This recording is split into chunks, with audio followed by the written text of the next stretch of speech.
Regresamos a 55 minutos. Como les comentaba al inicio, mi invitado esta noche es Johnny Pujols, una joven promesa del PLD que ya es su secretario general desde hace ya algunos meses. Hoy hablamos de la realidad migratoria, convocatoria de encuentro de expresidentes y la ley de libertad de expresión y medios audiovisuales, además del Congreso interno del Partido de la Liberación Dominicana y los casos que se llevan de exfuncionarios del PLD. Johnny, buenas noches, ¿cómo estás? Buenas noches. Bienvenido. Gracias por la invitación, Yulisa. Para siempre. mí, un gran honor. Siempre el gusto es para nosotros, siempre. ¿Cómo está el PLD? Vamos bien. Tenemos desafíos importantes que fueron abordados en el marco del Congreso que recién concluyó y que tienen que comenzar a implementarse ahora, porque cuando un Congreso termina, se toman una serie de decisiones los delegados que le corresponde a la dirección del partido implementarlas. Una de ellas es la transformación orgánica, la línea organizativa y electoral. Entonces ya ese proceso ha comenzado, hay una comisión que se designó por el Comité Político para aplicación de la LOE y digamos que estamos en ese trabajo y por otro lado haciendo oposición con sustento, con sustancia. Despertó el PLD porque estaba como dormido. Sí, entiendo que sí. ¿Era que le necesitaba como una renovación? Sí, no, y el presidente fue muy crítico al inicio del Congreso, fue el mismo presidente del partido que dijo que habíamos hecho una oposición light.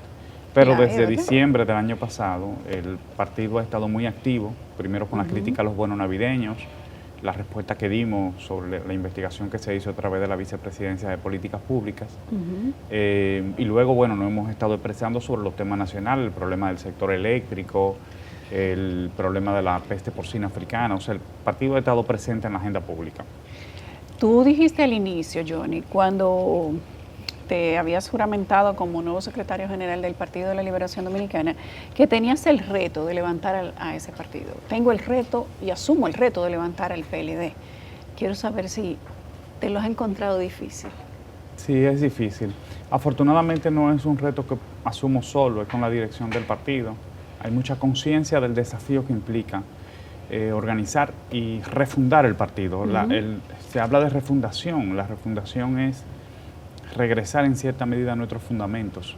Pero eliminar todo lo malo que los ha llevado hasta donde vicios, están. Malas prácticas. ¿Y están en eso? Sí, claro que sí, porque mire, todo lo que se construye, el PLD es un partido de 52 años. Todo lo que usted construye naturalmente tiende a perder orden, a degradarse en el tiempo y por lo tanto usted tiene que estar muy vigilante y tiene que gastar energía, esfuerzo para garantizar que muchas prácticas no se pierdan en el camino. Nosotros hemos perdido, por ejemplo, la práctica de la formación, que es elemental para usted tener un tipo de militante con una conducta, con un discurso. Eso lo estamos recuperando y aprovechando además la oportunidad que nos da la tecnología para hacerlo. Tal vez no podemos regresar a los círculos de estudio, es una época muy distinta, pero podemos aprovechar la tecnología. ¿Pero los círculos de estudio no pueden ser con tecnología? Sí, claro, o sea, lo que quiero decir no es el nombre, sino la forma en la que se hacían, evidentemente no lo vamos a poder recuperar, las pequeñas reuniones en casa, bueno, había una manera distinta de asociarse a la que hay hoy. La gente creía mucho más en las organizaciones sociales y políticas, militaba más en la iglesia también, en todo. Bueno, entonces, adaptándonos, yo creo que sí es posible regresar a la formación, aunque no sea estrictamente como se hacía antes. Igual con el tema de la cotización, el autofinanciamiento, que el militante sepa que cuando llega a una organización política va a sacrificarse su tiempo, sus recursos, sus ideas, a ponerla en una mesa al servicio de los demás, no a sacar cosas. Y eso es lo que permite ir construyendo un militante nuevo. La tarea es muy difícil, pero a eso fue que vinimos. O sea, también esa es la pasión de uno, hacer política. Y esa es la esencia de la política, claro. Ese es el trabajo. Johnny, has hablado sobre los procesos de persecución judicial que tienen los miembros, exfuncionarios de ese partido, inclusive la que se le sigue a Gonzalo Castillo, que fue un ex candidato a la presidencia de ese partido, una persona con mucha trascendencia en su momento. Y has dicho que esos procesos deberían de ser nulos, de ser declarados nulos. Hemos pasado justamente este principio de semana por inicios de lectura en juicios de fondo de esos procesos. Y aquí se habla de fondos a campaña política, fondos irregulares a campañas políticas y de una cantidad de cosas, que todos estamos sentados así, medio de bracitos cruzados, a ver qué va a pasar. Sí, bueno, nosotros lo que hubiéramos o lo que deseamos, porque ya no se puede hablar de debido proceso, ha habido denuncia de violación a debido proceso hecha por nosotros y hecha por juristas, hecha por académicos en muchas ocasiones. en los últimos años. Y lo que dijimos recientemente en un tuit fue que la abogada Laura Acosta señaló que una parte del expediente tenía sellos y fechas posteriores a la fecha en que se le dio entrada en el tribunal y que eso implicaba un fraude procesal, y a nosotros nos llamó mucho la atención esa declaración de Laura, porque en cualquier otro país, en cualquier otro lugar, el Estado de Derecho implicaría que ese expediente fuera nulo, simplemente. Entonces nosotros en ese momento hicimos la observación.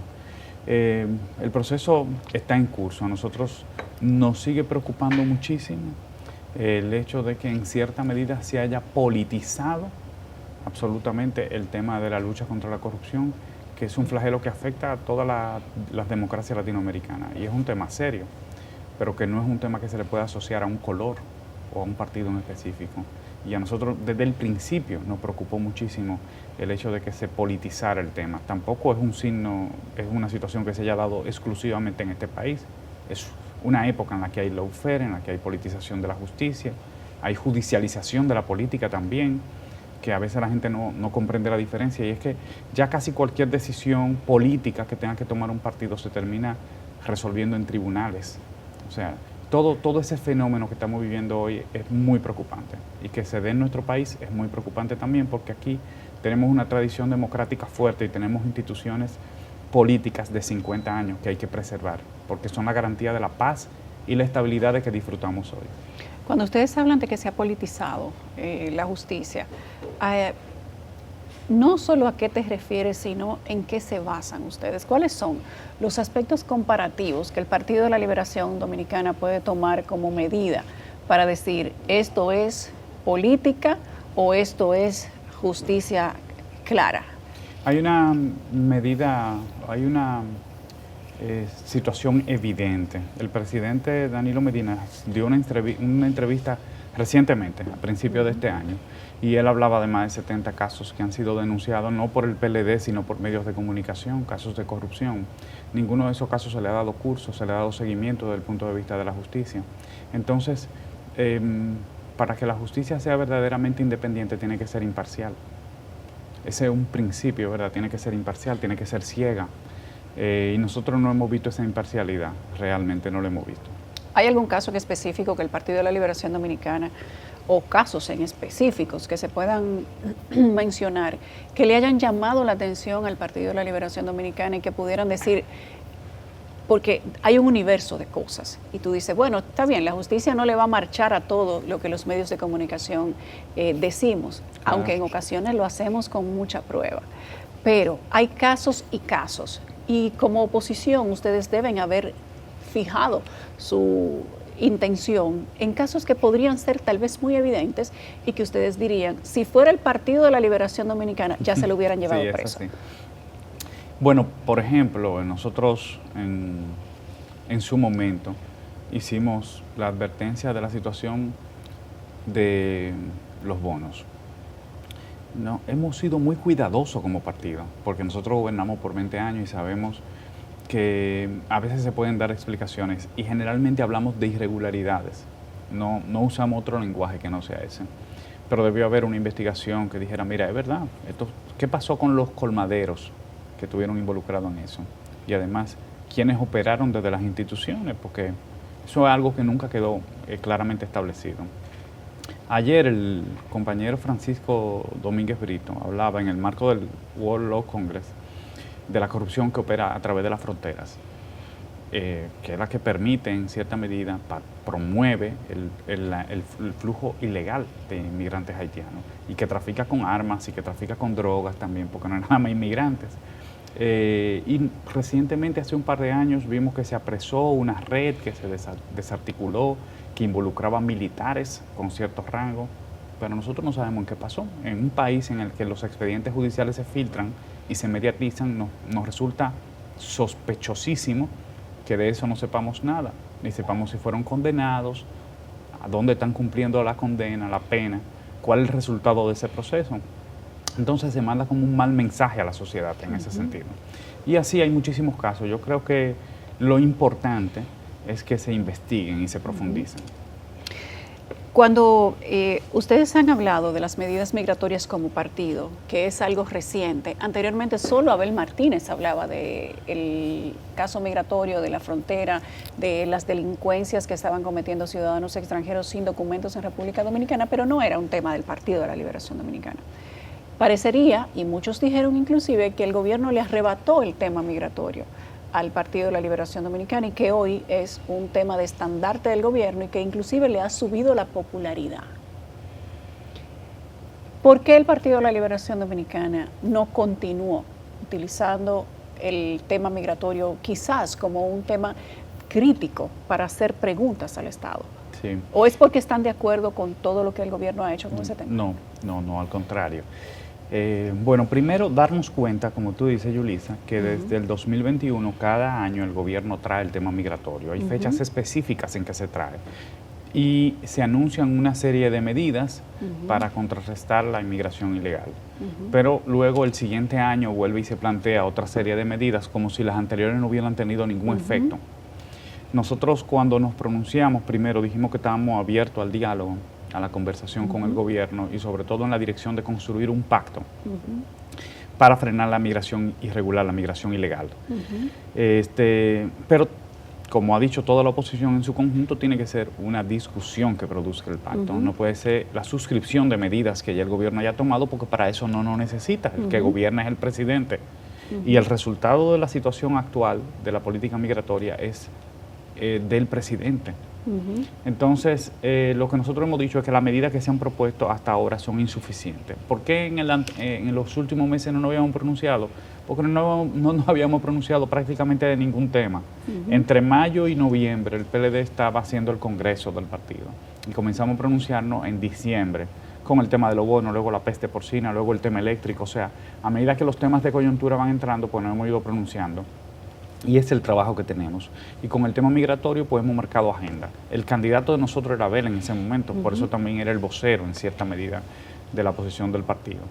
De modo que nosotros lo que entendemos es que a partir de ahora tiene que irse construyendo un conjunto de medidas definitivas frente a una amenaza que está ahí presente y que hoy es más grande que nunca porque la situación de Haití es distinta a la que hubo en otros momentos históricos. En términos de desestabilización de las bandas que están operando, hay un peligro real para la República Dominicana. ¿Hay más peligro ahora que en los gobiernos del PLD? Sin duda, evidentemente, porque ahí no hay gobierno ya. Ahí no hay gobierno, entonces nosotros nos vemos sumamente presionados. A nosotros lo que nos preocupa es que se tomen medidas que luego no se aplican o que no se sabe el resultado de la aplicación de esas medidas. Se vuelven más anuncios que medidas efectivas. Entonces tienen que haber mecanismos indicadores que nos permitan medir el impacto de las medidas que se van tomando. O sea, hay más anuncios que medidas efectivas. Sin duda. ¿Por qué? Pero fíjate, ahora se está hablando, entre las 15 medidas, se está hablando de poner 12.000, 11.000 soldados en la frontera. Esta no es la primera vez que eso se dice. En el 2022 se dijo 12.000. O no estaban, y ahora que lo vamos a poner. O sea, hay ciertas contradicciones. ¿O no fueron suficientes los 12.000 del pasado? No, porque no. Entonces sería que lo vamos a llevar a 22. Exacto. Ese es el 60% del ejército. O sea, yo creo que hay que ser un poquito más transparente con las medidas que se toman. Hay que documentar el impacto que están teniendo. Tiene que haber todo un observatorio de la política migratoria a la que puedan acceder los ciudadanos, los medios de comunicación, los dirigentes políticos. Podemos decir, mira, esto está teniendo impacto, esto está teniendo resultados. O sea, tenemos que comenzar a medir y tenemos que comenzar a construir información, data. Cada vez que se deporta un inmigrante irregular, esa información hay que levantarla, no es nada más sacarla. Tenemos que saber quién es, dónde vivía, en qué estaba trabajando, cómo entró, sus datos biométricos también, porque aquí hay que hacerle una auditoría al registro civil. O sea, hay muchas cosas que nos pueden servir para medir el impacto de las medidas que vaya tomando el gobierno y vamos con el deseo de aportar esa mirada que tiene el PLD sobre un problema complejo para la República Dominicana. ¿Por qué el PLD o el gobierno del presidente Danilo Medina no le hizo una auditoría al registro civil si se lo había pedido Roberto Rosario? Sí, bueno, yo creo que cada gobierno hace lo que puede hacer. En el momento que nosotros estábamos gobernando, recibimos el impacto de la sentencia del Tribunal Constitucional y toda la campaña mediática internacional y de muchos organismos y países que se prestó en contra de la República Dominicana. Y tuvimos que, a través de nuestra diplomacia de la Cancillería, comenzar a responder eso. Y tuvimos que implementar un plan. O sea, Y, o sea, se hicieron muchas cosas, faltaron otras, siempre, para cada gobierno faltan cosas. Entonces, ahora hay una situación con respecto al problema migratorio que es especial y concreta de este momento y hay que darle respuesta a esa situación para que podamos ir pasando páginas. Lo que no pueden haber es retrocesos en las políticas. ¿Por qué el presidente Danilo Medina no acepta reunirse con el presidente Abinader? El presidente Danilo no ha rechazado reunirse, todavía no se ha respondido formalmente la invitación, pero el PLD ya respondió que está dispuesto a ir al pacto y el presidente en su momento va a responder. ¿Cuándo va a responder Danilo? Entiendo que esta semana, sin duda. Esta semana. Sí, entiendo que esta semana. ¿Qué se habla en el Partido de la Liberación Dominicana de esa reunión? Fíjese. ¿Hay voluntad de reunirse con el presidente, de formar equipo para trabajar con el tema migratorio o no? Sí, es muy importante la pregunta que usted hace. Porque a juzgar por la rueda de prensa de ustedes pareciera como que no.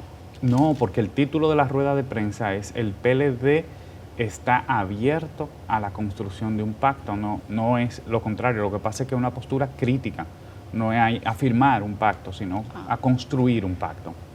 O sea, no es a firmarle las 15 medidas. No, porque hay otras que hay que tomar. ¿Cómo qué? Como la que yo le dije, del registro civil, de ir tomando datos, de resguardar efectivamente la frontera. O sea, nosotros tenemos que tener mucho más controles. Nosotros tenemos que ver la efectividad de las deportaciones, porque hay denuncias de que en algunos casos se devuelven de Pedernales, o hay todo tipo de denuncias en torno a esto. No significa que sean ciertas, pero tenemos que tener indicadores, tenemos que tener herramientas para medir la efectividad de las políticas y los ajustes que haya que hacerle. Entonces, bueno, y lo que yo sí le puedo decir, es una opinión de Johnny Pujols, creo que lo más idóneo, en el caso, son dos invitaciones distintas. El presidente de la República, mediante una comunicación, un tuit, había dicho que quería construir un pacto con los partidos de oposición. El miércoles de la semana antepasada, el comité político del partido se reunió y se anunció en la misma rueda de prensa que estábamos abiertos al diálogo y que íbamos a responder. El sábado, que estábamos esperando la invitación formal, el presidente muy gentilmente se refirió a esa rueda de prensa y dijo, nosotros le vamos a enviar la invitación formal. Y el sábado recibimos la invitación formal al partido, sábado antepasado, no el pasado, el antepasado. Y el lunes respondimos a esa invitación diciendo que iríamos con una postura crítica. Y entonces el mismo lunes en la tarde, el presidente en la semana dijo, y además voy a invitar a los expresidentes a conversar o voy a visitarlos donde ellos me digan. Entonces, la semana pasada se recibió la invitación de los expresidentes. Son dos procesos que corren de manera paralela.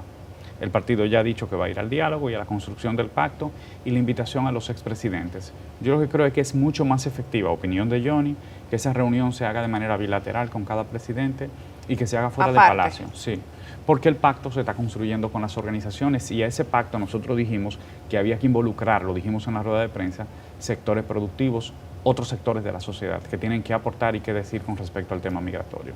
¿Por qué sacarlo del Palacio Nacional? Fue el presidente que sugirió o que dijo que pero estaba... Pero los está invitando. Lo que sucede es que normalmente cuando se construyen este tipo de pactos los presidentes salen y se reúnen con los sectores. Es tradición en nuestro país y yo creo que sería mucho más prudente, es mucho más neutral y permite que ellos puedan expresarse con más libertad. Johnny, el Partido de la Liberación Dominicana ya tiene, pareciera que un precandidato presidencial. Inclusive hay como una rebelión a lo interno de otros que se habían identificado como interesados en aspirar a la contienda interna para ir por la candidatura presidencial. Pero ya se habla de que hay una línea desde el Partido de la Liberación Dominicana con Francisco Javier García y que los demás están prácticamente excluidos. ¿Tú no crees que eso le pone un reto más a tu trabajo de recuperar al Partido de la Liberación Dominicana? Sí, bueno, primero no hay líneas, evidentemente no hay líneas. En el PLD las cosas no funcionan así. El PLD ¿Francisco Javier no es el candidato de Danilo? No, para nada, no funciona así. Igual en todos los procesos los compañeros dicen todo tipo de cosas con respecto al liderazgo. Pero no decían eso de Abel.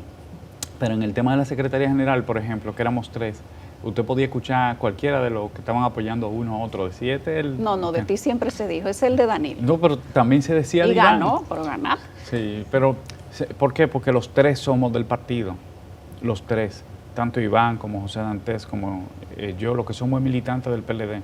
Entonces nosotros, cualquiera de los 3 probablemente está haciendo lo mismo. con matices, pero nosotros tenemos una fe en el PLD, porque el PLD que nos ha dado la oportunidad de desarrollarnos. Entonces, pasa lo mismo, yo entiendo, con los candidatos presidenciales. Yo no creo que aquí se trate de líneas. Ahora, es un gran desafío la selección del candidato presidencial para el PLD. Sin duda es un gran desafío. Yo creo que es importante ir construyendo, dialogando, construyendo consenso. Hay un esfuerzo bellísimo que está haciendo la Comisión de Arbitraje y Unidad para ir construyendo ese camino de consenso. No es una tarea fácil, pero yo creo que es posible. Y cuando se habla de consenso y de unidad, yo creo que debemos evitar caer en extremos. Pero tú eres el secretario general. Es responsabilidad prácticamente de la secretaria general trabajar a lo interno con los proyectos de candidaturas y de que no se vuelen los plazos de la Junta Central Electoral. Ya se ha dicho que esta candidatura del PLD se voló los plazos de la Junta. ¿Qué pasó ahí? No, porque primero no se ha decidido, el proceso no se ha presentado al Comité Central, que es quien selecciona a los aspirantes. El día 8 de junio está convocado el Comité Central. Pero no hay más candidatura. Sí, pero hay tiempo todavía. Hay tiempo. Todavía el tiempo no se ha concluido. ¿Y tú crees que haya motivación en los demás cuando se sienten un poco atropellados para ir a completar ese proceso? Vamos a ver, yo creo que la unidad es un proceso que se construye con diálogo. Vamos a ir conversando. El PLD tiene una tradición democrática y eso lo hace más difícil para el PLD. Nosotros tenemos que organizar procesos para todos, porque tenemos muchos candidatos en todos los niveles. Y eso es bueno porque los candidatos hacen una apuesta a la organización. Lo que están diciendo es que creen en la organización para presentar sus aspiraciones y sus proyectos. Pero lo que tenemos que hacer es que todos estén detrás del partido, que es lo importante. El partido va primero, los candidatos van después. El PLD es más importante que todos nosotros, porque cuando yo nací el PLD ya existía. Y cuando yo comencé a militar, el PLD existía. Y don Juan, que fundó este partido, murió y el PLD, después de eso, ha hecho muchísimos aportes a este país. Por lo tanto, tenemos que preservar esa institución que se llama Partido de la Liberación Dominicana. Tenemos que hacer una pausa, que va a ser breve, Johnny. Al regreso, tenemos que hablar de el retorno de la calidad de vida de los trabajadores y de los dominicanos que ustedes habían mencionado. Y ¿cuál es el punto de partida que tiene el PLD para decir que el país está peor que cuando Danilo era presidente? Muy bien. Ya venimos.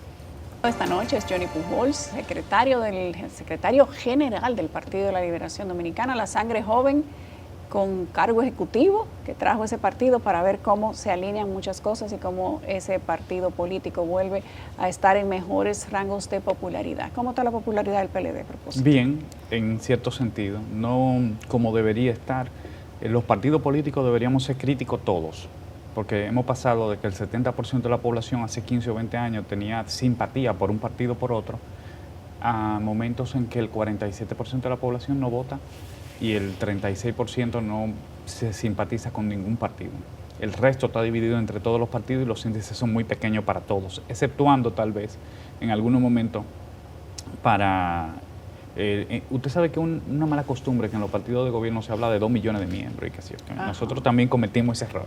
Eso es falso, pues nadie tiene ni necesita esa cantidad de miembros. Ahora, hay un porcentaje de la población que se mueve, que fluctúa, y el PLD como organización es la segunda organización del sistema en términos de simpatía, y además se vio en las elecciones municipales, cuando concurre solamente la organización con sus candidatos locales. ¿Cómo deciden quién es la segunda mayoría? Porque Leonel Fernández dice que el partido Fuerza del Pueblo es la segunda mayoría y que está evidenciado con los escaños en el Congreso y otra cantidad de cosas, y con la cantidad de firmas que han recogido. ¿Cómo lo deciden ustedes? No, yo ahora me estoy refiriendo a estudios de opinión, o sea, las encuestas, ¿verdad? En términos de posicionamiento, la organización, al margen de sus figuras, es el segundo partido del sistema. Nosotros no tenemos todavía candidato presidencial ni nada de eso para medirlo, pero como organización, por eso le digo que hay que preservar la organización, porque es lo más importante. ¿Qué va a primar para el Partido de la Liberación Dominicana en la elección de un candidato presidencial? Porque no les acaba de ir tan bien. El partido no sacó un porcentaje importante en las pasadas elecciones presidenciales.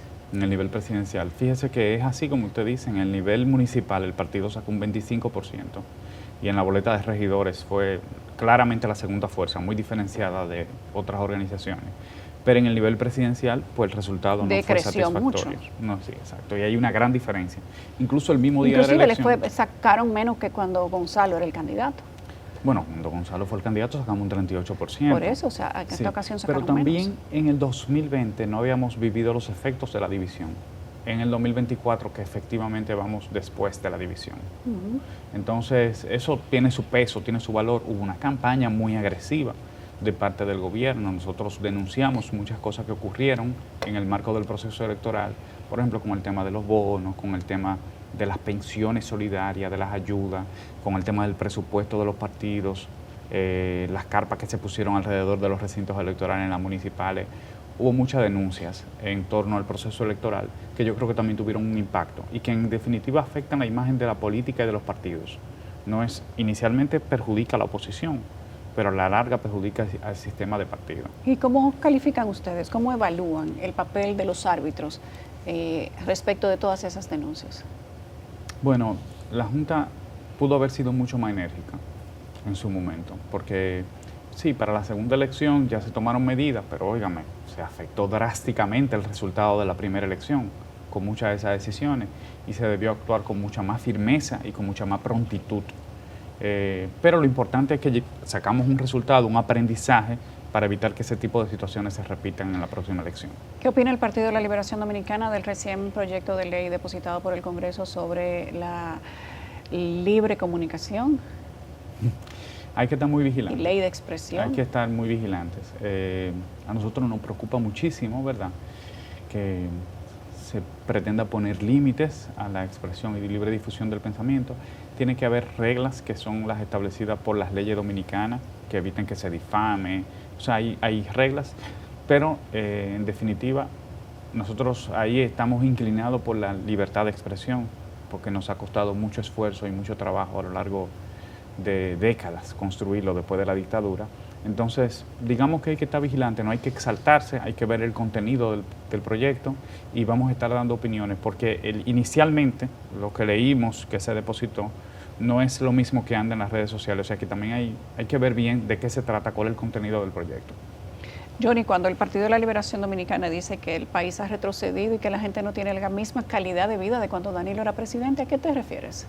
¿O a qué se refieren como organización? En muchos sentidos, en muchos sentidos. Por ejemplo, en términos educativos, nosotros hemos dicho, aquí se hizo una revolución educativa. Inicialmente esa revolución educativa fue sobre aspectos de carácter logístico, dígase aulas, alimentación escolar, utilería, garantizar las condiciones mínimas para que los niños tuvieran las aulas y los padres tuvieran dedicados a trabajar o a hacer otra actividad productiva.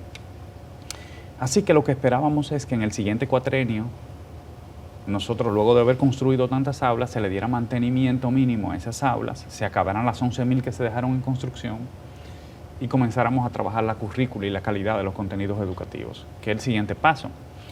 Sin embargo, lo que hemos visto es que hoy, o por lo menos el año pasado, porque las estadísticas de este año escolar no están muy claras, habían 173.000 estudiantes menos en las aulas. 173.000 menos que en 2019. Todavía usted tiene una política pública y si no avanza, es muy relativa la crítica que usted puede hacer, pero si hay retrocesos, evidentemente hay algo que enderezar ahí. Nosotros lo denunciamos en su momento, el hecho de que el mismo presidente de la República dijera que inauguró 700 aulas, de 11.000 que se dejaron en construcción, en 4 años deja mucho que desear. Nosotros tenemos 500 centros educativos menos fuera del sistema por falta de mantenimiento, más de 500, reportado por el MINED. Eso en términos de educación. En términos de salud, todo el descalabro del sistema de salud. El problema de las boticas populares que no están abastecidas, que no tienen los medicamentos que la gente necesita, los programas de enfermedades de alto costo o catastróficas, que también se ha desarticulado, la insatisfacción con el 911, pero además esta denuncia no la hizo el PLD, no es una denuncia interesada, la hizo el Episcopado Dominicano sobre el sistema de salud. Nosotros ya denunciamos el tema de los bonos, el tema del sector agrícola. En la política de importaciones de gobierno prácticamente desarticuló todos los sectores productivos del área agropecuaria. Prácticamente lo desarticuló, porque aquí las importaciones se daban por sorteo, o sea, había una subasta para los permisos de importación y segundo, eran planificadas con respecto a rubros que se necesitaban del sector agropecuario para complementar la producción local, pero se priorizaba y se protegía la producción local. Nosotros hemos visto prácticamente todo lo contrario, desde la política de importaciones, la política de préstamos del Banco Agrícola es muy distinta como nosotros la llevamos y que permitió garantizar soberanía y autosostenibilidad alimentaria reconocida por la FAO, no es un invento de nosotros. Y además que los pequeños productores pudieran hacer negocio y sostener a su familia, o sea, había toda una economía alrededor de la pequeña producción agropecuaria. Eso prácticamente ha desaparecido todo. Comenzó desde el principio del gobierno, desacreditando la visita sorpresa y quitándole los rubros, los equipos que se le habían prestado a muchas de esas asociaciones. Y luego los permisos de importación, que es lo que le he dicho recientemente. Johnny, ¿cuáles son los próximos pasos del Partido de la Liberación Dominicana como oposición? Bueno, como oposición, nosotros tenemos una comisión del comité político que evalúa constantemente la agenda pública. Inicialmente, ahora mismo estamos concentrados en dos problemas fundamentalmente, el problema migratorio, porque es un problema país, y el altísimo costo de la vida. Yo creo que se ha deteriorado la calidad de vida de los dominicanos, es evidente, precisamente por el alto costo que tiene la canasta básica y otros sectores para el bolsillo del ciudadano común.